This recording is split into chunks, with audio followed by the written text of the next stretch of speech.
নমস্কার বন্ধুরা, আমি আপনাদের সাথে আকাশ সরকার নিয়ে এসে গেছি সম্পূর্ণ একটি নতুন ভিডিও নিয়ে। আজকে আমি আলোচনা করব হাওড়া থেকে বর্ধমান কর্ড লাইনের লোকাল ট্রেনের সময়সূচি নিয়ে। হাওড়া থেকে বর্ধমান ও বর্ধমান থেকে হাওড়ার সময়সূচি নিয়ে আজকে আলোচনা করব। আর আজকে বেসিক্যালি আমি আলোচনা করব কর্ড লাইন নিয়ে। আপনারা জানেনই হাওড়া থেকে বর্ধমান টোটাল দুটো লাইন আছে, একটা হচ্ছে কর্ড লাইন, একটা মেন লাইন। মেন লাইন পরের দিন আলোচনা করব, আজকে আলোচনা করব হচ্ছে কর্ড লাইন নিয়ে। হাওড়া থেকে বর্ধমান কর্ড লাইনে কটা স্টেশন পড়ছে, ডিস্টেন্স কত এবং কতক্ষণ টাইম লাগবে এবং ভাড়া কত, সেটাও আজকে এই ভিডিওতে আলোচনা করব। আর ভিডিওটা সম্পূর্ণ দেখবেন, নালে বেশ কিছু তথ্য আপনারা মিস করে যেতে পারেন। তো বেশি দেরি না করে ভিডিওটা শুরু করা যাক। তো বন্ধুরা, প্রথমেই বলে দিই যে হাওড়া বর্ধমান কর্ড লাইনে কী কী স্টেশন পড়বে।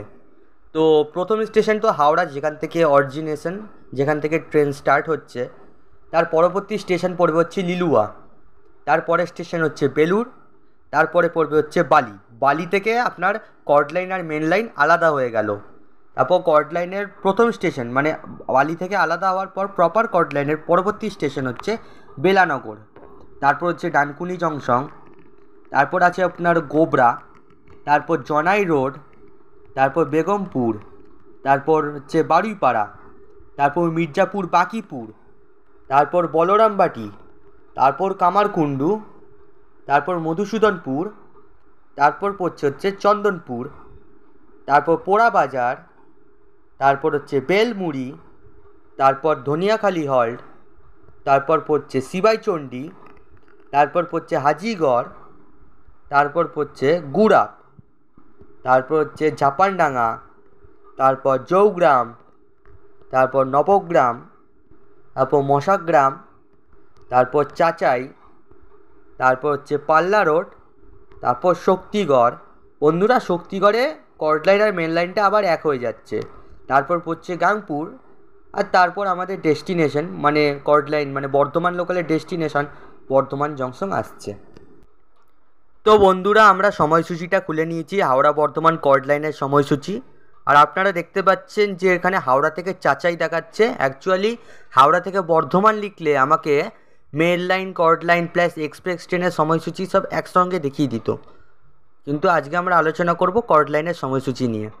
আর বন্ধুরা, এখানে একটা কথা বলে রাখছি, এখানে যে ভাড়ার লিস্টটা দেখছো, যেখানে 20 টাকা দেখাচ্ছে, অ্যাকচুয়াল বলে রাখি হাওড়া থেকে বর্ধমান ভাড়া কিন্তু 25 টাকা, 20 টাকা নয়। 20 টাকা চাচাই অবধি, তারপর কিন্তু 25 টাকা ভাড়া হচ্ছে হাওড়া থেকে বর্ধমানের। এটা কিন্তু খেয়াল রাখবেন। তো হাওড়া থেকে বর্ধমানের প্রথম মানে কর্ড লাইনের প্রথম ট্রেন ছাড়ছে হাওড়া থেকে ভোরবেলা 4টের সময়।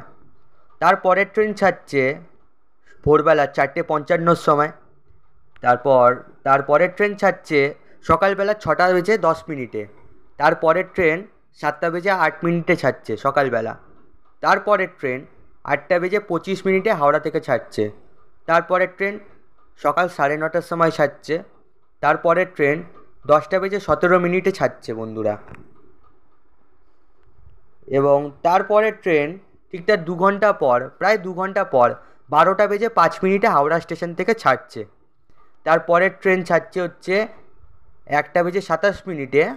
তারপরের ট্রেন ছাড়ছে 2:45 দুপুরবেলা। তারপরের ট্রেন 3:35 দুপুরবেলা হাওড়া স্টেশন থেকে ছাড়ছে। তারপরে আবারও প্রায় 2 ঘন্টা পর, 2 ঘন্টাই বলা যায়, 5:33 ছাড়ছে। বিকেলবেলা 5:33 হাওড়া থেকে ছাড়ছে। তারপরে ট্রেন 6:10 হাওড়া থেকে ছাড়ছে। তারপরে ট্রেন সকাল 6টা বেজে, সকাল বলছি সরি বন্ধুরা, পিএম হয়ে গেছে, বিকেল 6:35 হাওড়া স্টেশন থেকে ছাড়ছে। এবং আর শেষে আছে মাত্র 3খানা ট্রেন। 6:35 পর আবারও প্রায় 2 ঘন্টা পর 8:20 হাওড়া স্টেশন থেকে ছাড়ছে পরের ট্রেন। তারপর রাত 9টার সময় ছাড়ছে আরেকটা ট্রেন হাওড়া থেকে।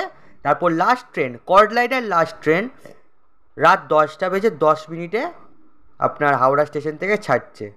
আর হাওড়া থেকে বর্ধমান মানে এখানে চাচাই লিখেছি বলে 20 টাকা দেখাচ্ছে, অ্যাকচুয়াল ভাড়া হচ্ছে কিন্তু 25 টাকা। হাওড়া থেকে বর্ধমান পুরো ভাড়া হচ্ছে 25 টাকা বন্ধুরা। আর আপনাদের একটা কথা বলে রাখি, এখানে যে সময়সূচিটা দেখছেন এখানে আপনাদের দেখাচ্ছে 1 ঘন্টা 37 মিনিট। মোটামুটি 1 ঘন্টা 37 মিনিট নয় 2 ঘন্টার মতো লাগবে হচ্ছে হাওড়া থেকে বর্ধমান কর্ড লাইনে যদি আপনারা জার্নি করেন, বুঝলেন বন্ধুরা। তো বন্ধুরা এবার আমি বর্ধমান থেকে হাওড়ার কর্ড লাইনের সময়সূচি নিয়ে আলোচনা করব। তো বর্ধমান থেকে হাওড়া, এখানে বর্ধমান থেকে বেলানগর লেখার কারণ হচ্ছে, কারণ বললামই যে যদি আমি হাওড়া লিখি তাহলে সব সময়সূচি আমাকে একসঙ্গে দেখিয়ে দেবে, তো প্রপার কোনটা কর্ড লাইন সেটা আর আলাদা করা যাবে না। তো বর্ধমান থেকে হাওড়ার প্রথম ট্রেন ছাড়ছে হচ্ছে কর্ড লাইনের 2:55 দিনের প্রথম ট্রেন, দিনের মানে হ্যাঁ। তারপরে ট্রেন ছাড়ছে 3:58 ভোরবেলা। তারপরে ট্রেন সকাল 5:04 ছাড়ছে। তারপরে ট্রেন 5:40 ছাড়ছে। তারপরে ট্রেন বর্ধমান থেকে 6:05 ছাড়ছে।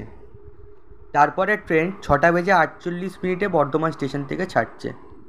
তারপরে ট্রেন 7:22 বর্ধমান স্টেশন থেকে ছাড়ছে। তারপরে ঠিক 10 মিনিট পরই আবার একটি ট্রেন 7:32 হাওড়া রুটে এসছে বর্ধমান থেকে ছাড়ছে। তারপরে ট্রেন 8:10 বর্ধমান স্টেশন থেকে ছাড়ছে। তারপরে ট্রেন 9:14 বর্ধমান স্টেশন থেকে ছাড়ছে।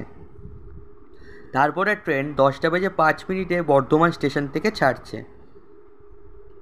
তারপরে ট্রেন বর্ধমান স্টেশন থেকে 11:12 ছাড়ছে। তারপরে ট্রেন 11:48 বর্ধমান স্টেশন থেকে ছাড়ছে। এগুলি সব কর্ড লাইনের লোকাল ট্রেন, মেন লাইনেরও ট্রেন আছে এর মধ্যে, তবে সেটা আলাদা ভিডিওতে আলোচনা করছি। তারপরে ট্রেন 1:05 ছাড়ছে দুপুরবেলা। তারপরে ট্রেন 2:21 বর্ধমান স্টেশন থেকে ছাড়ছে। তারপরে ট্রেন 3:25 বর্ধমান স্টেশন থেকে ছাড়ছে। তারপরে ট্রেন 4:55 বর্ধমান স্টেশন থেকে ছাড়ছে। তারপরে ট্রেন 5:50 বিকেলবেলা বর্ধমান স্টেশন থেকে ছাড়ছে। তারপরে ট্রেন 6:45 বর্ধমান স্টেশন থেকে ছাড়ছে। তারপরে ট্রেন সন্ধ্যা 7:20 বর্ধমান স্টেশন থেকে ছাড়ছে। তারপরে 8:07 বর্ধমান স্টেশন থেকে আবার একটি লোকাল ট্রেন ছাড়ছে। তারপরে ট্রেন ঠিক তার 13 মিনিট পরই 8:20 বর্ধমান স্টেশন থেকে ছাড়ছে। তারপরে ট্রেন 8:43 বর্ধমান স্টেশন থেকে ছাড়ছে।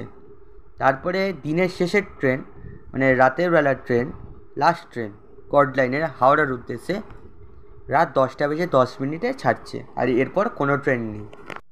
তো বন্ধুরা ভিডিওটা ভালো লাগলে ভিডিওটাকে লাইক করবেন আর অবশ্যই শেয়ার করে দেবেন। আর এরকম ইনফরমেটিভ ভিডিও পেতে চাইলে অবশ্যই আমার চ্যানেলটাকে সাবস্ক্রাইব করে দেবেন। আর তো কিছু বলার নেই, আজকে যে আলোচনা করে দিয়েছি। তো দেখা হচ্ছে আবার পরের ভিডিওতে, ততক্ষণের জন্য টাটা।